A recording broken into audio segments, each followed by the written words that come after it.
बागेश्वर बाबा पंडित धीरेन्द्र शास्त्री को जान से मारने की धमकी मिल रही है। बरेली के एक युवक ने उनके खिलाफ सोशल मीडिया पर विवादित पोस्ट किया है।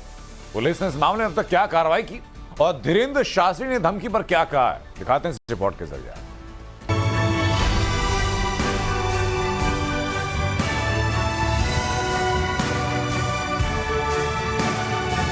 बरेली आएंगे बरेली और तुम्हारी ठटरी मारेंगे वहीं से।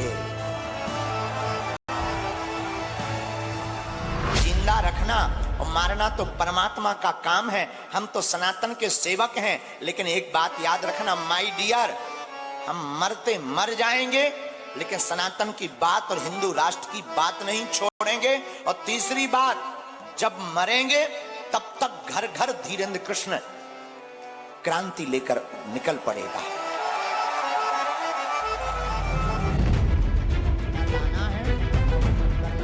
बागेश्वर बाबा पंडित धीरेन्द्र शास्त्री हिंदू राष्ट्र की बात करते हैं, सनातन के उत्थान का आह्वान करते हैं। उनके हर दरबार में लाखों भक्त पहुंचते हैं, लेकिन कुछ लोगों को ये रास नहीं आ रहा।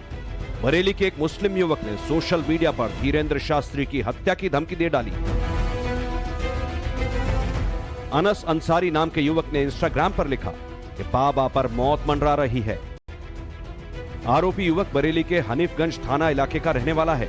हिंदू जागरण मंच और विश्व हिंदू परिषद ने आरोपी के खिलाफ थाने में शिकायत की। मामला गंभीर था, लिहाजा पुलिस तुरंत एक्शन में आई और आरोपी अनस अंसारी को गिरफ्तार कर लिया। पुलिस आरोपी अनस के खिलाफ जांच में जुटी है। इंटेलिजेंस भी इस बात की छानबीन करेगी कि इसके पीछे कोई आतंकी संगठन तो नहीं। बाबा बागेश्वर ने धमकी पर अपने अंदाज में जवाब दिया, कहा हम बरेली आएंगे और तुम्हारी ठठरी बांधेंगे। कोई बरेली में है अंसारी, उन्होंने कहा बागेश्वर धाम बाबा को जान से मार देंगे, जैसे उनके बाप की खेती ना हो। देखो तो भाई, हद हो गई यार। यूपी में एक जिला है बरेली, बरेली में कोई अनस अंसारी है, क्या नाम है, हमें तो न्यूज वालों ने बताया। बोले गुरुजी ये कह रहा है जान से मार देंगे ठटरी के बरे। हम बरेली आएंगे बरेली और तुम्हारी ठटरी मारेंगे वहीं से। धीरेन्द्र शास्त्री ने कहा कि हम मर जाएंगे लेकिन सनातन धर्म और हिंदू राष्ट्र की बात नहीं छोड़ेंगे। इस मामले में बागेश्वर धाम सरकार की ओर से भी ट्वीट किया गया, जिसमें कहा गया जिसके सर पर बालाजी का हाथ हो उनका कोई अपराधी मानसिकता वाला क्या बिगाड़ देगा। पंडित धीरेन्द्र शास्त्री को लेकर विवादित पोस्ट से हिंदू संगठनों में आक्रोश व्याप्त है। इससे पहले भी उन्हें जान से मारने की धमकी मिल चुकी है।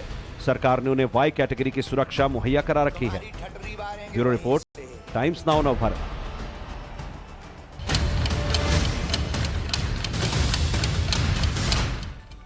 9-10 सितंबर को होने वाली G20 की बैठक के लिए दिल्ली के साथ पूरे देश को तैयार किया गया है। 2 दिन तक भारत का दम पूरी दुनिया के सामने दिखने वाला है। मेगा इवेंट में शामिल होने के लिए बड़े बड़े देश के राष्ट्रीय अध्यक्ष दिल्ली आ रहे हैं। ऐसे में उनकी सुरक्षा के लिए जहां कड़े इंतजाम किए गए हैं, पूरी दिल्ली को पूरी तरीके से छावनी में बदल दिया गया है।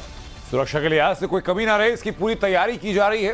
पालम एयरबेस जहां तमाम राष्ट्राध्यक्षों के विमान उतरेंगे, उस पूरे इलाके को सुंदर और रंग बिरंगे फूलों से सजाया गया। लाइटिंग और फाउंटेन लगाकर खूबसूरती बढ़ाई जा रही है।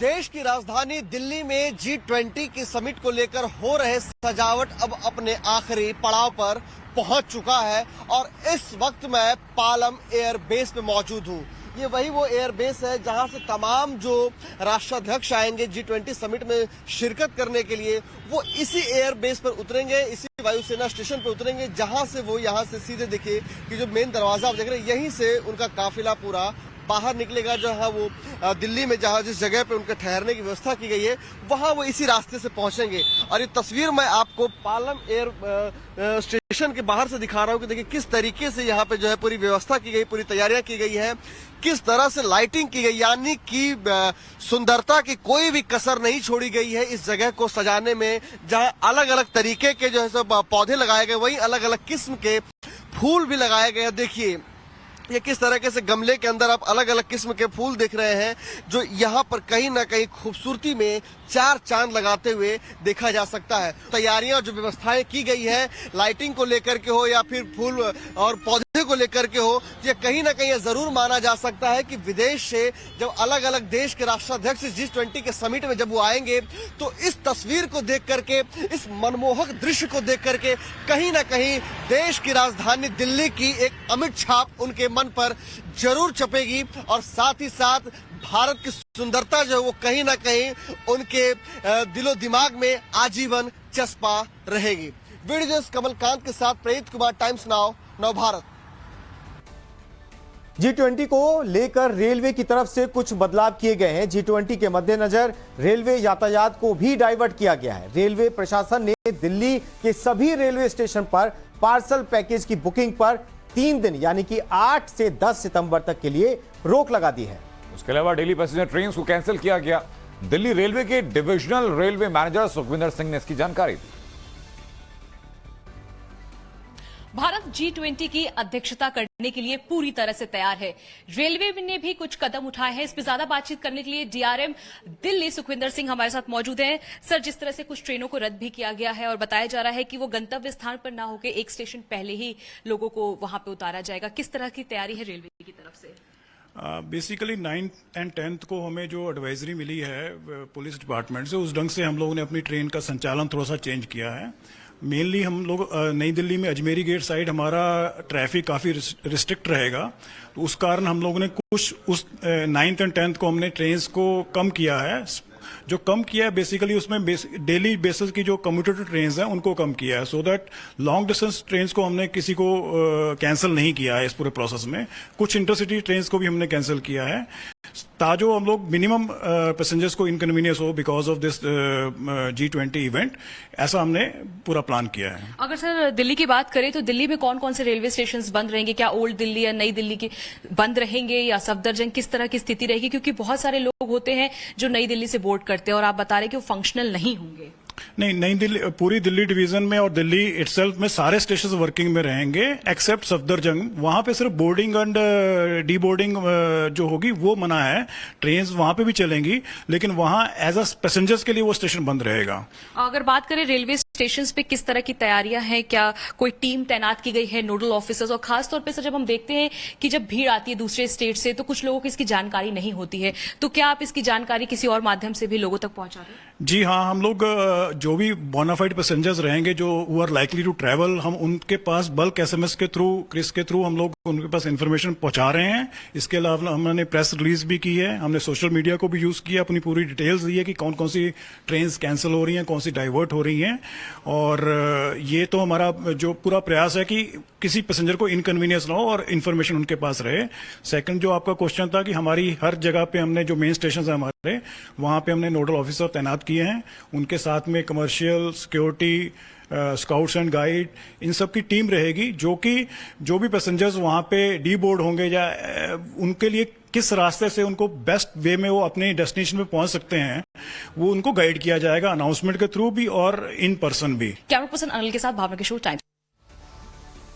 G20 को लेकर हो रही तैयारियों का जायजा लेने के लिए दिल्ली के LG VK सक्सेना और केंद्रीय मंत्री मीनाक्षी लेखी चाणक्यपुरी के कौटिल्य मार्ग पहुंचे, जहां उन्होंने G20 पार्क का उद्घाटन भी किया। पार्क को वेस्ट टू वंडर थीम पर बनाया गया। यहाँ देशों के राष्ट्रीय पक्षियों और जानवरों की 19 मूर्तियां प्रदर्शित की गई। ये उसी दौरान की तस्वीरें आपको दिखा रहे हैं और सबसे बेहतर बात यह है कि ये वेस्ट मैनेजमेंट का अपने आप में एक अनूठा उदाहरण है, साक्ष्य है, जो कि जब अलग अलग राष्ट्राध्यक्ष यहां पहुंचेंगे तो उनके सामने इसको प्रदर्शित किया जाएगा।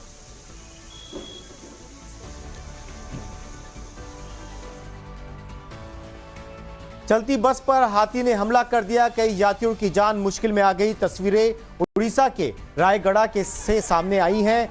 आंध्रा बॉर्डर पर एक जंगली हाथी अचानक निजी बस पर हमला कर देता है। हाथी के हमले को देख करके सड़क पर ट्रैफिक रुक जाता है। हाथी ने हमले से बस की विंडशील्ड को नुकसान पहुंचाया। इससे बस में बैठे यात्रियों में दहशत मच गई। आनंद फांड में यात्री बस से उतर गए और वहां से भागे। हालांकि इस हमले में किसी को नुकसान पहुंचने की जानकारी नहीं है।